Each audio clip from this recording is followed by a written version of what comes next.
अस्सलामुअलैकुम, खुशामदीद। पहले हमने यहाँ पर स्प्रे किया, अब आपको कुछ करने की जरूरत नहीं है। हमने गैस को लेकर यूं कहा फैलो फैलो, तुम इधर जाओ, तुम 2 मॉलिक्यूल उधर जाओ, तुम 3 मॉलिक्यूल, ये करने की जरूरत ही नहीं। ये हमने स्प्रे किया, मॉलिक्यूल बाहर निकला, अब उसके बाद वो खुद से फैलना शुरू हो गया। इसी को कहते हैं स्पॉन्टेनियस। इसके मॉलिक्यूल के दरमियान डिफ्यूजन में कोलिजन होता है, डिफ्यूजन के अंदर कोलिजन नहीं होता है। डिफ्यूजन के अंदर गैस के मॉलिक्यूल जैसे ही बाहर निकले डिशुम डिशुम फैल गए पूरे। के अंदर रैंडम मोशन नहीं हो, रैंडम मोशन होता है, इसके अंदर रैंडम मोशन नहीं। हर डायरेक्शन में गैस के मॉलिक्यूल मूव कर सकते हैं फैलने के लिए। डिफ्यूजन के अंदर ऐसा नहीं होता है, एक ही डायरेक्शन। जब डिफ्यूजन किसी होल से हो उसको हम कहते हैं इफ्यूजन। किसी भी लेवल पे जब एमसीक्यूज पूछा जाता है तो इन चीजों का ख्याल रखिए कि कौन डिफ्यूजन के अंदर आएगा और कौन इफ्यूजन के अंदर आएगा। अच्छा, जितना डिटेल डिफ्यूजन और इफ्यूजन के लिए आपके इंट्री टेस्ट वगैरह तक के हद तक के लिए जो है वो मैंने आपको करवा दिया कि आप यूनिवर्सिटी के एडमिशन ले लो, ई कैट, एमडी कैट और अलग अलग जो टेस्ट के नाम चल रहे होते हैं मार्केट के अंदर, वो टेस्ट में आपको कोई सवाल ना फंसे, वहां तक का मैंने आपको डिफ्यूजन इफ्यूजन का भी सिर्फ डेफिनेशन बताया है। अस्सलाम वालेकुम, क्या हाल है? उम्मीद है खैरियत से होंगे। अल्लाह पाक हम सबको अपने हिफ्ज़ व अमान पे रखे।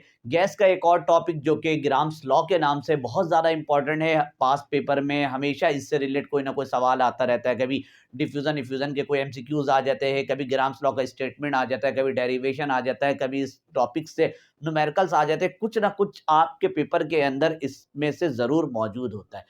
तो ग्राम्स लॉ पढ़ने से पहले इसके दो शब्द, दो वर्ड, दो लफ्ज, उसके बारे में आपको इंफॉर्मेशन होनी चाहिए। उसके बगैर आगे तो जा सकते हैं लेकिन मजा नहीं आएगा, कहीं ना कहीं आप जरूर फंस जाते हो। वो दो शब्द क्या है? एक शब्द है डिफ्यूजन और एक शब्द है इफ्यूजन।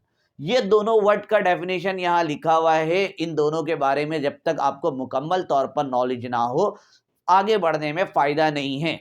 आगे बढ़ना आसान है, डायरेक्ट बढ़ा जा सकता है, डायरेक्ट हम लॉ पढ़ सकते हैं। डिफ्यूजन इफ्यूजन 9th क्लास में पढ़ाया जाता है, फिर मैट्रिक में भी कहीं ना कहीं पढ़ाया जाता है। तो सबसे पहले डिफ्यूजन का वर्ड जो इसके अंदर लिखा हुआ है, डिफ्यूजन का मतलब, तो अगर आसान से अल्फाज में अगर हमने उर्दू में लिखना चाहा तो इसको हम कह देंगे फैलना।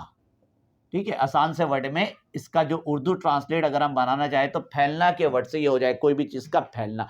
अब ये डिफ्यूजन किस चीज में होता है, और डिफ्यूजन के साथ एक इफ्यूजन भी मिलता जुलता है, लेकिन दोनों के अंदर कुछ ना कुछ डिफरेंस कहीं ना कहीं जरूर होता है। दोनों मुकम्मल तौर पे एक चीज नहीं है। ये लॉ दोनों के लिए, डिफ्यूजन के लिए भी लिखा हुआ और इफ्यूजन के लिए भी लिखा हुआ है।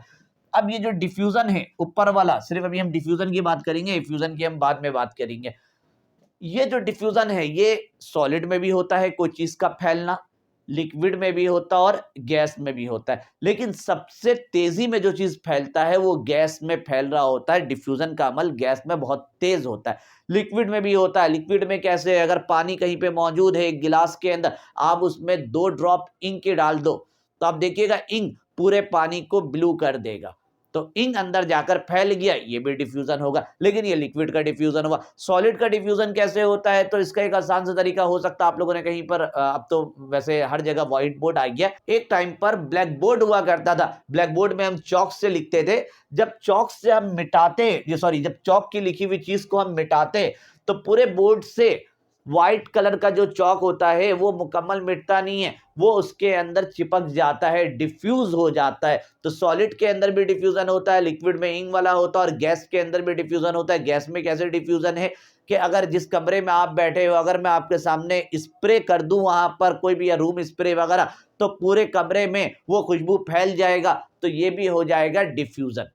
लेकिन इसके अंदर अब हम डेफिनेशन से रिलेटेड, ये तो हो गया डिफ्यूजन का अमल, लेकिन इसको हम डिटेल में जानना चाहते हैं। इतना तो सब बच्चा जानता है कि भाई फैलने का अमल डिफ्यूजन होता है, लेकिन अगर हम इस डेफिनेशन के मुताबिक और इसके बेसिक चीजें जिससे आपका एमसीक्यूज भी एप्टीट्यूड लेवल में जाकर सॉल्व हो जाए, तो उस तरह की चीजों को भी अगर आप जान लो तो बहुत अच्छा होगा। Word spontaneous. अब ये स्पॉन्टेनियस का मतलब नॉर्मली होता खुद ब खुद, कोई चीज का खुद से होना, आपको उसमें कोई एक्सटर्नल फोर्स लगाने की जरूरत नहीं है।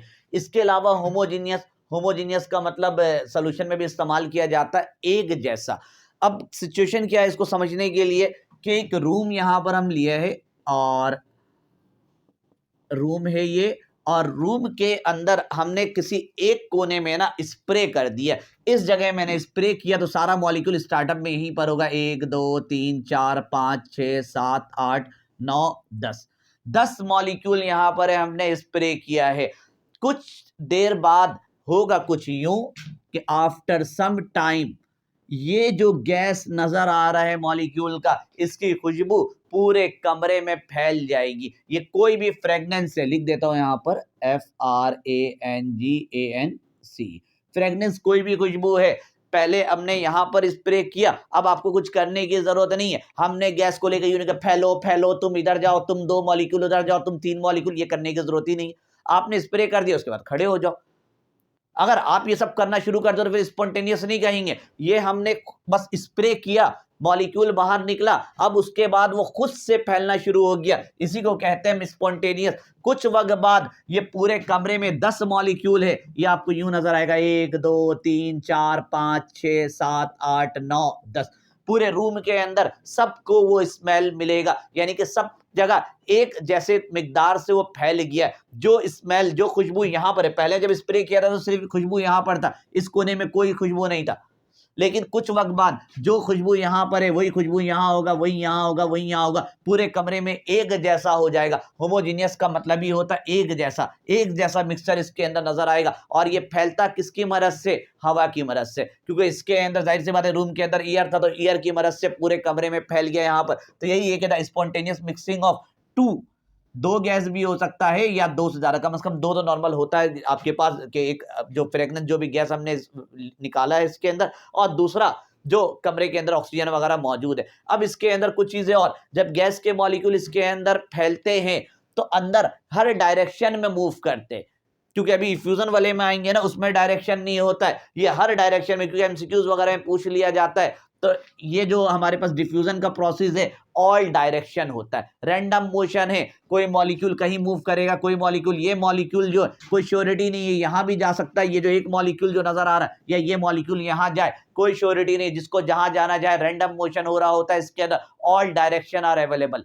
जबकि फ्यूजन वाले प्रोसेस में अलग चीज होता है, वहां पे डायरेक्शन होता है, उसी डायरेक्शन नहीं, होल से मॉलिक्यूल निकल रहे होते हैं। इसके अलावा इसके मॉलिक्यूल के दरमियान डिफ्यूजन में कॉलिजन होता है, डिफ्यूजन के अंदर कॉलिजन नहीं होता है। डिफ्यूजन के अंदर गैस के मॉलिक्यूल जैसे ही बाहर निकले, डिफ्यूजन फैल गए पूरे।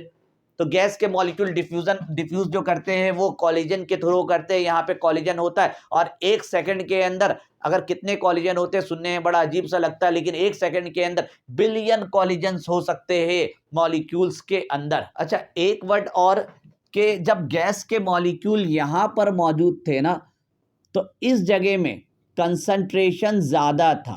ठीक है, ये चीज बहुत इंपॉर्टेंट होता है, एमसीक्यूज वगैरह में पूछ लिया जाता है कि गैसेस के मॉलिक्यूल जो फैलते हैं हाई कंसंट्रेशन से लो कंसंट्रेशन की तरफ, ये हाई कंसंट्रेशन है, जब मॉलिक्यूल पूरे में फैल गए तो ये कंसंट्रेशन लो हो गया। कंसंट्रेशन का डिटेल वैसे आप लोग को 9th क्लास में भी पढ़ाया जाता है, सोल्यूशन वगैरह चैप्टर के अंदर। इसके अलावा ये केमिस्ट्री के अंदर भी, जहां सोल्यूशन, सस्पेंशन वगैरह, कूलेंट्स वगैरह का चैप्टर पढ़ाया जाता है, मोलैरिटी, वहां पर भी ये चीज अवेलेबल होता है। कंसंट्रेशन को डिटेल में बताया जाता है। कंसंट्रेशन का कुछ यूनिट यूं होता है कुछ जगह में कि भाई ऊपर मोल लिया जाता है और नीचे होता है वॉल्यूम। ठीक है, और इसके अलावा अलग अलग यूनिट होती है। मोलैरिटी के लिए कहीं पर कंसंट्रेशन का ये भी होता है, ऊपर मास होता है और नीचे वॉल्यूम। तो नॉर्मल नीचे आपको ना वॉल्यूम ही ज्यादातर दिख रहा होता है। तो अब कंसंट्रेशन को समझने का एक आसान सा तरीका भी है कि भाई एक इतना सा पानी है, ठीक है, इस जगह में यहां तक पानी है, मैंने इसके अंदर आपको 3 चम्मच शुगर ऐड किया और मैंने कहा कि आप पी लीजिए, आपको पियोगे कोई ना कोई इसके अंदर मिठास मिलेगा आपको। अब मैंने इतने बड़े जगह में, यहां पर भी मैंने 3 स्पून ऐड किया था, यहां तक पानी मौजूद है, यहां पर भी मैंने 3 स्पून ऐड किया, मैं आप बोलूंगा पी लीजिए, ये भी मीठा और ये भी मीठा है, तो कौन सा ज्यादा मीठा है? तो आप बोलोगे सर ये वाला ज्यादा मीठा और ये वाला कम मीठा है। जो ज्यादा मीठा है इसको हमने कहा हाई कंसंट्रेशन, इसकी कंसंट्रेशन ज्यादा है, इसकी कंसंट्रेशन लो है।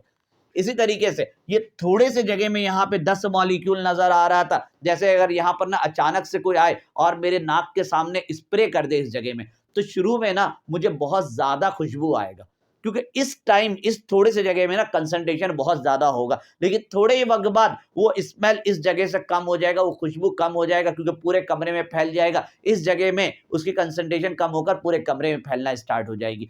तो यहाँ पर यही है, यहाँ पे कंसंट्रेशन कम है, अब वो पूरे हिस्से में चला गया, तो यहाँ पे जो कंसंट्रेशन होता है ये होता है low concentration.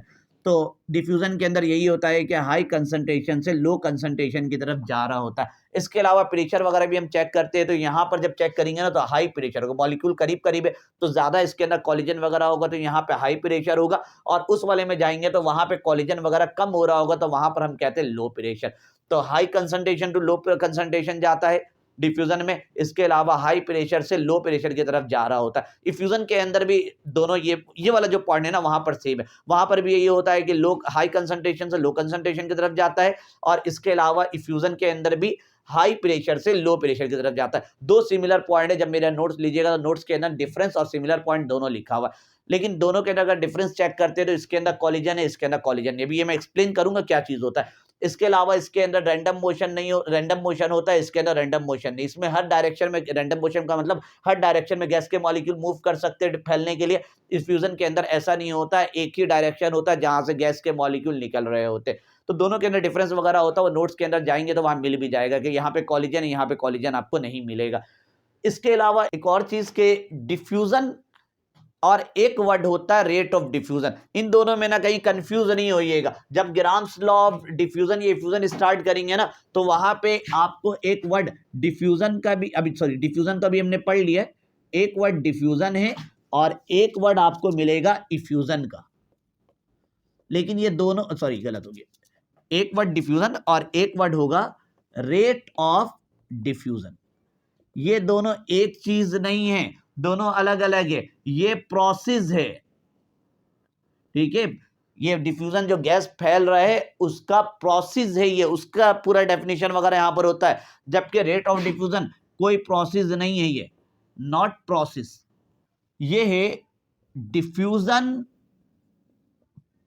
Per unit time के एक सेकेंड में, यूनिट टाइम में गैस कितना फैल रहा है, इसको हम कहते हैं रेट ऑफ डिफ्यूजन। जबकि डिफ्यूजन पूरा एक प्रोसेस है, गैस के फैल रहा है। अब क्या है, अब चूंकि तमाम गैस ना एक स्पीड से नहीं फैलता है, ये डिपेंड करता है मास के ऊपर। ये सारा चीज तो जब ग्राम्स लॉ पढ़ेंगे तो वहां आपको पूरा डिटेल मिल जाएगा कि अगर किसी का मास ज्यादा होता है तो वहां पे रेट ऑफ डिफ्यूजन कम हो जाता है, अगर मास कम हो तो रेट ऑफ डिफ्यूजन बढ़ जाता है, इनवर्स रिलेशन होता है। ये सब आपको अगली वीडियो में डिटेल में मिलेगा जब ग्राम्स लॉ, जब साइंटिस्ट के बारे में बात करें। अभी तो हम जनरल डेफिनेशन की बात कर रहे हैं, तो रेट ऑफ डिफ्यूजन का वर्ड वहां पर आएगा। दोनों को मिक्स नहीं करिए, प्रोसेस होता है, ये प्रोसेस नहीं है यहाँ पर।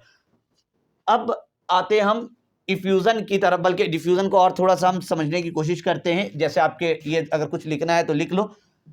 कुछ आपके बुक के अंदर ना एक डायग्राम तरह का चीज बना हुआ है, जैसे एक इस तरह से बना हुआ नजर आएगा आपके बुक के अंदर कि ये बीच में हमने लगा दिया है प्लेट, ये जगह है वैक्यूम।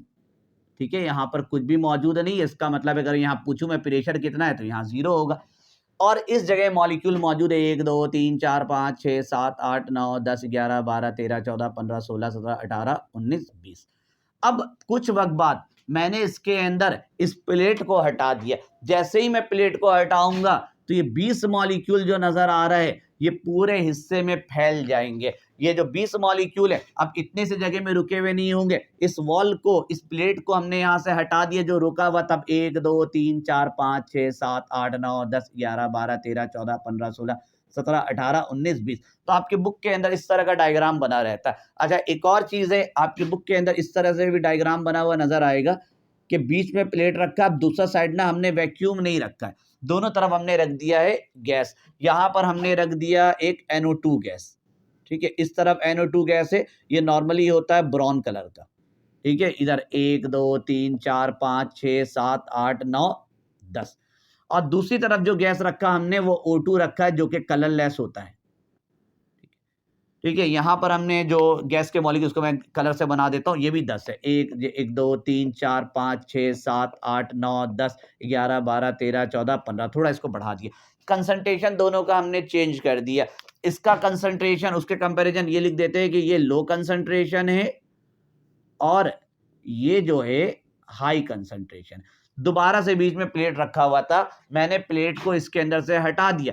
अब गैस के मॉलिक्यूल पूरे हिस्से में मूव होते हुए नजर आएंगे। ये ब्लैक वाला मॉलिक्यूल थोड़ा वहां भी जाएगा और रेड वाला जो यहाँ पर भी आएगा। लेकिन जब हम देखेंगे ना तो स्टार्टअप में जो डिफ्यूजन का डायरेक्शन होगा ना वो इस तरफ ज्यादा आ रहा होगा, क्योंकि हाई कंसंट्रेशन से गैस के मॉलिक्यूल किस तरफ मूव करते हैं, लो कंसंट्रेशन की तरफ। यहां से मूव करेंगे, ये नहीं कह रहा हूं कि नहीं होगा, लेकिन जो नेट डायरेक्शन की मैं बात कर रहा हूं, नेट डायरेक्शन हमें इस तरफ का मिलेगा। गैस के मॉलिक्यूल आपको थोड़ी देर बाद यहां मिलेंगे, 1 2 3 4 5 6 7 8 9 10। ये मॉलिक्यूल, ये जो 15 मॉलिक्यूल था, ये भी पूरे में फैल जाएंगे, 1 2 3 4 5 6 7 8 9 10 11 12 13 14 15। तो ये पूरे हिस्से में फैल गए। लेकिन नेट डायरेक्शन जो यहां पर मिला था स्टार्टअप में, बाद में इक्विलिब्रियम आ जाएगा, वो एक अलग चीज है, लेकिन स्टार्टअप में नेट डायरेक्शन आपको जो मिल रहा था वो लो कंसंट्रेशन से हाई कंसंट्रेशन की तरफ जाते हुए दिखता है। तो ये भी आपका एग्जाम्पल था, बुक के अंदर ये वाला है, कुछ जगहों में ये वाला भी एग्जाम्पल होता है। तो ये आपको अंडरस्टैंड होना चाहिए। सब एमसीक्यूज वगैरह में पूछा जाता है कि जब हाई कंसंट्रेशन हो, एक ही सिलेंडर के अंदर बीच में प्लेट रखा और लो कंसंट्रेशन है, तो गैस का जो नेट डायरेक्शन होगा जो होगा वो किस तरफ जानिब होना चाहिए। तो हमेशा high concentration to low concentration के जानिब होता है। ये सारा चीज तो हमने डिफ्यूजन के लिए बात कर ली। अब हम आते हैं इफ्यूजन की तरफ कि इफ्यूजन किस बला का नाम है। मिलता जुलता हुआ चीज है डिफ्यूजन के अंदर ही कि भाई जब हम छोटे से आसान से अल्फाज में अगर हम बात करें, किसी होल से गैस निकले तो उसको हम कहते हैं इफ्यूजन। और इफ्यूजन के बाद है ना वो भी डिफ्यूजन के प्रोसेस में कन्वर्ट हो जाता है, क्योंकि वो भी फैलना शुरू हो जाता है। तो अभी मैं आपको डिटेल बताता हूँ, ये लिखना है तो लिखो। तो the movement of gas molecule through tiny hole, tiny का जो वर्ड है ना बहुत छोटे के लिए इस्तेमाल किया जाता है, स्मॉल नहीं, आप लिख सकते हो वेरी वेरी स्मॉल, बहुत बहुत छोटा। जब डिफ्यूजन किसी होल से हो उसको हम कहते हैं इफ्यूजन। आसान से अल्फाज में अगर हम एक चीज आपके सामने के, डायग्राम मेरा वैसे भी माशाल्लाह अच्छा नहीं है लेकिन कोशिश करते हैं, समझ नहीं आ रहा होगा, क्या लग रहा होगा, देखने वाले को लग रहा होगा बैगन नहीं है। मैंने बैगन की नीयत से नहीं बनाया है, ये गुब्बारा बनाया है। इस गुब्बारे के अंदर गैस के मॉलिक्यूल भरे हुए 1 2 3 4 5 6 7 8 9 10 11 12 13 14 15 16 17 18 19 20 गुब्बारा। इसके गुब्बारा है, गुब्बारा के अंदर गैस के मॉलिक्यूल है। अब इसके अंदर गैस के मॉलिक्यूल जाहिर सी बात टकरा रहे हैं, तो इसके अंदर कोई ना कोई प्रेशर भी होगा। अब इस गुब्बारे को आप छोड़ दीजिए एक रात के लिए कहीं पर भी, इसको फुला दिया, फुलाने के बाद आपने इसको धागे से बांध दिया और कहीं पर सुबह उठोगे ना तो इसका वॉल्यूम आपको कम, वो ये सुकड़ जाएगा, कम हो जाएगा। यानी ये जो गैस के मॉलिक्यूल जो अंदर नजर आ रहे हैं ना ये बाहर निकल जाएंगे। बोलोगे सर गैस के मॉलिक्यूल कैसे निकलेंगे? इसके अंदर ना माइक्रोस्कोपिक पोर्स होते हैं, दिखते नहीं है। इसके अंदर बिल्कुल ही जो वॉल नजर आ रहे हैं ना यहाँ पे माइक्रोस्कोपिक पोर्स होते, इस पोर्स के अंदर से गैस निकल रहा होता है बाहर एक एक करके। इसलिए कभी भी आप गुब्बारा फुलाओ और आपको 5-10 मिनट के अंदर वो कम होता है, वॉल्यूम नहीं दिखेगा, टाइम लगता है। अच्छा वो 5-10 सेकंड में भी कम होता है, लेकिन इतना कम होता है ना आपको फील नहीं आता है।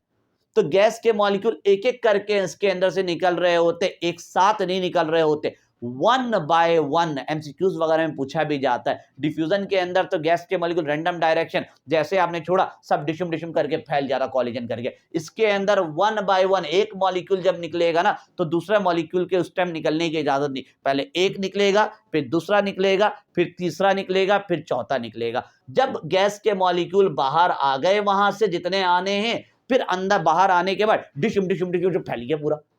तो बाहर निकलने के बाद तो फैल सकता है, और जब फैलेगा तो डिफ्यूजन।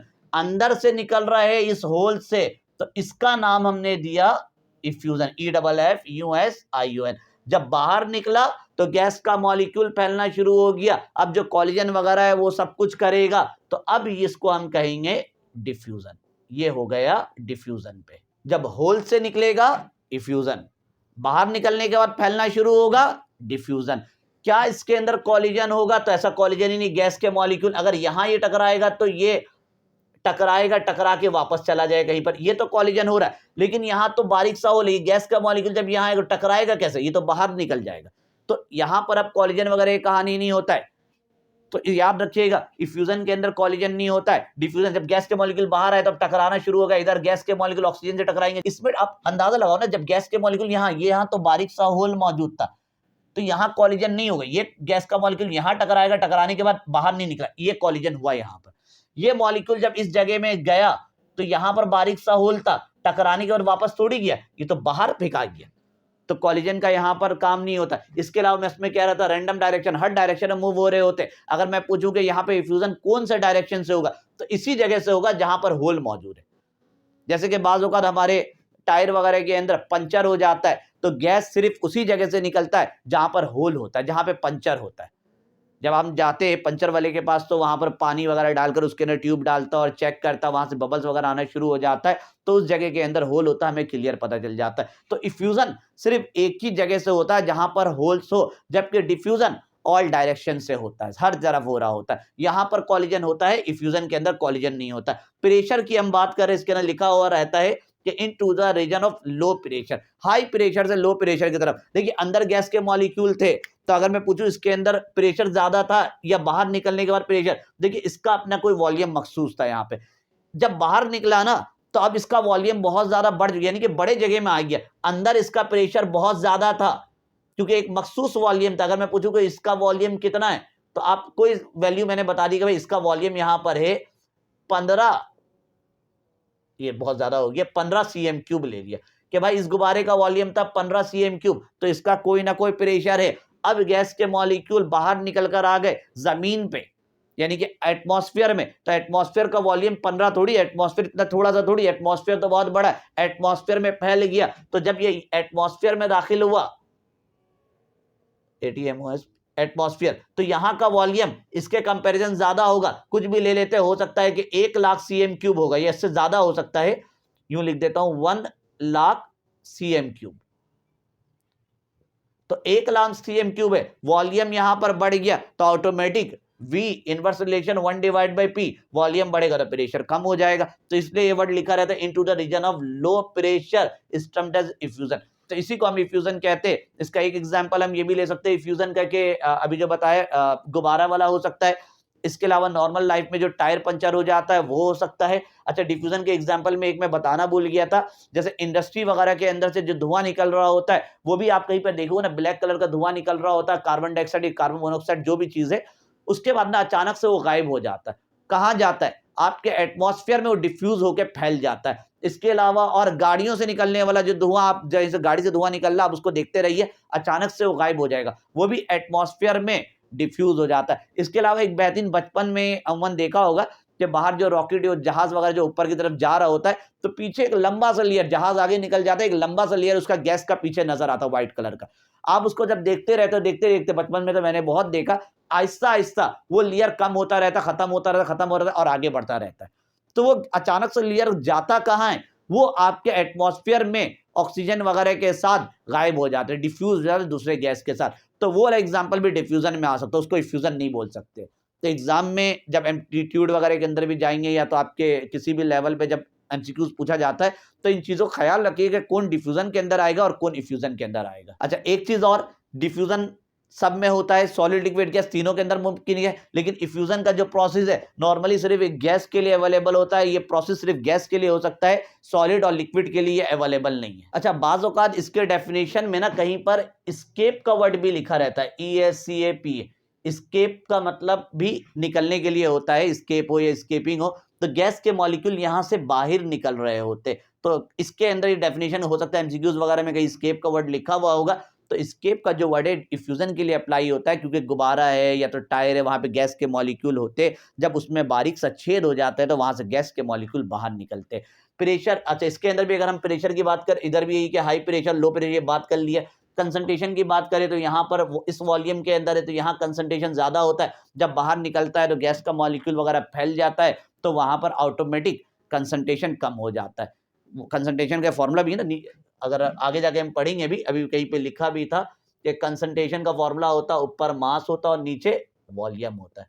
तो अगर वॉल्यूम बढ़ जाएगा तो कंसंट्रेशन कम हो जाएगा, अंदर वॉल्यूम कम था, बाहर निकले तो वॉल्यूम बढ़ गया। तो अंदर कंसंट्रेशन कम है, सॉरी अंदर कंसंट्रेशन ज्यादा है, बाहर कंसंट्रेशन कम है। दो फॉर्मूला आपको ज्यादातर मिलता है, कंसंट्रेशन का ये भी मिलता है, ऊपर मोल होता है और नीचे वॉल्यूम होता है। फिलहाल स्टैंडर्ड तो यही होता है, मोलैरिटी वगैरह के अंदर मोल पर डीएम क्यूब के नाम से हम जानते हैं, लेकिन वो वाला फॉर्मूला भी कहीं ना कहीं चलता रहता है कंसंट्रेशन का जब मास में बात करें। अच्छा, इसका भी अगर हम एक डायग्राम जैसा बनाना चाहे कि ये है और यहाँ बीच में और इस जगह में यहाँ पर वैक्यूम है, ठीक है, और यहाँ पे गैस के मॉलिक्यूल 1 2 3 4 5 6 7 8 9 10 11 12 13 14 15। अब हमने यहां से पूरा प्लेट नहीं हटाना है, पूरा प्लेट हटा देंगे तो फिर तो वो डिफ्यूजन में चल जाएगा। हमने इसके अंदर अब ये गैस के मॉलिक्यूल जाहिर सी बात है कि यहाँ पर कॉलिजन कर रही है, इधर टकरा कर वापस आ जाएगा। ये मॉलिक्यूल यहाँ जाके टकराएगा तो टकरा कर या तो इस डायरेक्शन में या तो इस डायरेक्शन में वापस आ जाएगा। अब हमने क्या किया, अच्छा ये मॉलिक्यूल अगर यहाँ टकराएगा तो टकरा कर वापस आ जाएगा। यही सारे मॉलिक्यूल आपको नजर आ रहे हैं, सारा डायरेक्शन ऐसे ही दिया हुआ है, जितने मॉलिक्यूल वहां पर है ना ज्यादा ना कम है, ठीक है। इस मॉलिक्यूल के हिसाब से यहाँ पर अब यहाँ मैंने बारीक सा होल कर दिया, तो अब ये गैस के मॉलिक्यूल यहाँ से जब आगे बढ़ेंगे तो अब टकराएंगे नहीं, बल्कि ये मॉलिक्यूल निकल के ना इस तरफ चला जाएगा। अब इस जगह में ये मॉलिक्यूल नजर नहीं आएगा, यहाँ से हटा देंगे ये। इस होल से बारी बारी हो सकता है ये मॉलिक्यूल फिर निकले यहाँ आ जाए, फिर एक मॉलिक्यूल यहाँ से निकलेगा यहाँ आ जाएगा, फिर यहाँ से निकलेगा यहाँ आ जाएगा। तो इस तरह से वहां पे जाके फैलना शुरू हो जाएगा और ऐसा ऐसा पूरे हिस्से में फैलता। अब ये एक जगह रुकेगा नहीं, यहाँ आके पूरे हिस्से में फैल जाएगा। जब फैलेगा तो फिर उसको हम डिफ्यूजन कह सकते हैं। और इसके अलावा ये होल कितना छोटा होता है और कितना बड़ा होता है, तो ये बहुत छोटी चीजें, ये भी आपको इंफॉर्मेशन बाज़ औक़ात बच्चों को नहीं पता होती है। जाहिर सी बात है कि होल का जो साइज है वो गैस के मॉलिक्यूल से तो बड़ा होना चाहिए। अब गैस के मॉलिक्यूल से भी अगर ये छोटा होगा तो फिर गैस का मॉलिक्यूल पार कैसे होगा। तो एक चीज तो कंफर्म है कि गैस के मॉलिक्यूल से इसका साइज बड़ा होता है और मीन फ्री पाथ से गैस का मॉलिक्यूल मीन फ्री पाथ से इस होल का साइज छोटा होता है। मीन फ्री पाथ कौन है भाई? ये गैस के मॉलिक्यूल जब आप ये जैसे गैस का मॉलिक्यूल है, जब इससे टकराएगा, टकराने के बाद इस डायरेक्शन में जाएगा या इस डायरेक्शन में जाएगा, जब तक दूसरे मॉलिक्यूल से ना टकराए तो उसके दरमियान का जो डिस्टेंस होता है, जब तक वो नहीं टकराता है, इसी को हम कहते हैं फ्री पाथ। और जब वो गैस का मॉलिक्यूल एक से टकराएगा दूसरा, अब गैस के मॉलिक्यूल कितने टकराते, तो मैंने अभी बताया भी था, बिलियन टाइम एक सेकंड में टकरा सकते हैं। अब कितने देर वो फ्री रहेंगे, तो उसके लिए हम मीन का इस्तेमाल करते हैं। मीन का मतलब और एवरेज एक ही चीज होता है। इसका पूरा डिटेल काइनेटिक मॉलिक्यूलर थ्योरी में अच्छा खासा मैंने इस पर 15 मिनट एक्सप्लेन किया था, मीन फ्री पाथ क्या चीज होता है। और वहां पर एक और वर्ड भी किया था, एवरेज रिलैक्सेशन टाइम। पूरा डिटेल मौजूद है काइनेटिक मॉलिक्यूलर थ्योरी में, जाइए, उसका लिंक भी डिस्क्रिप्शन में ऐड कर दूंगा। थोड़ी लंबी वीडियो जरूर है लेकिन फुल डिटेल है। आपको उसके अंदर एक एक चीज मैंने एक्सप्लेन की थी कि किस पॉइंट का क्या मतलब है। आपकी बुक के अंदर अगर 7 पॉइंट है तो मैंने उसको 9 तक एक्सप्लेन कर दिया कि क्या क्या मुमकिन हो सकते हैं और भी पॉसिबल। तो ये इफ्यूजन के अंदर होता है। साइज का याद रखिएगा, ये जो स्मॉल होल नजर आ रहा है मॉलिक्यूल से बड़ा जरूर होगा, मॉलिक्यूल से बड़ा है, मीन फ्री पाथ से इसका साइज छोटा होता है। यानी कि एक टाइम में अब इतना जगह होगा कि एक टाइम में एक ही मॉलिक्यूल जा सकता है, 3-4 मॉलिक्यूल इसके अंदर से नहीं जाकर। मीन पाथ से बड़ा हो जाएगा तो 3-4 गैस का मॉलिक्यूल उसके अंदर से पार हो सकता है। अच्छा, जितना डिटेल डिफ्यूजन और रिफ्यूजन के लिए आपके इंट्री टेस्ट वगैरह तक के हद तक के लिए जो है वो मैंने आपको करवा दिया। एक्सप्लेनेशन तो और भी है लेकिन हमें यूनिवर्सिटी लेवल पे नहीं जाना। आपको बस इस लेवल तक हो कि आप यूनिवर्सिटी के एडमिशन ले लो, ई-कैट, एमडी-कैट और अलग अलग जो टेस्ट के नाम चल रहे होते हैं मार्केट के अंदर, वो टेस्ट में आपको कोई सवाल ना फंसे। वहां तक का मैंने आपको डिफ्यूजन इफ्यूजन का भी सिर्फ डेफिनेशन बताया है। अब अगली वीडियो में हम ग्राम्स लॉ ऑफ डिफ्यूजन को मुकम्मल देखेंगे कि उस साइंटिस्ट ने इस पर क्या काम किया था। अब डिफ्यूजन के लिए स्टेटमेंट दोनों के लिए काम करता है, ग्राम्स लॉ ऑफ डिफ्यूजन भी होता है और इफ्यूजन भी होता है। लेकिन एक और जाते जाते भी मुझे याद आ गया तो इन्फॉर्मेशन बताते हुए जाओ, ये जो लॉ है ना इफ्यूजन के लिए तो 100% वैलिड है, 100% उस पर अप्लाई होता है, लेकिन डिफ्यूजन के लिए 100% ये काम नहीं कर रहा होता, वैलिड नहीं होता है। ये एक लंबी बहस है, इसके बारे में हम नहीं जाएंगे, लेकिन एक जाते जाते मुझे याद आ गया था तो मैंने आपको इन्फॉर्मेशन बता दी। अगले में हम आएंगे तो हम ग्राम्स लॉ का स्टेटमेंट पढ़ेंगे और फिर उसका डेरिवेशन भी पढ़ेंगे और वहां पर रेट ऑफ डिफ्यूजन की बात करेंगे। डिफ्यूजन की बात हम इतनी नहीं करेंगे, रेट ऑफ डिफ्यूजन या रेट ऑफ इफ्यूजन दोनों के लिए वो चल रहा होता है। तो मिलते हैं आपसे अगली वीडियो में, तब तक के लिए अल्लाह हाफिज।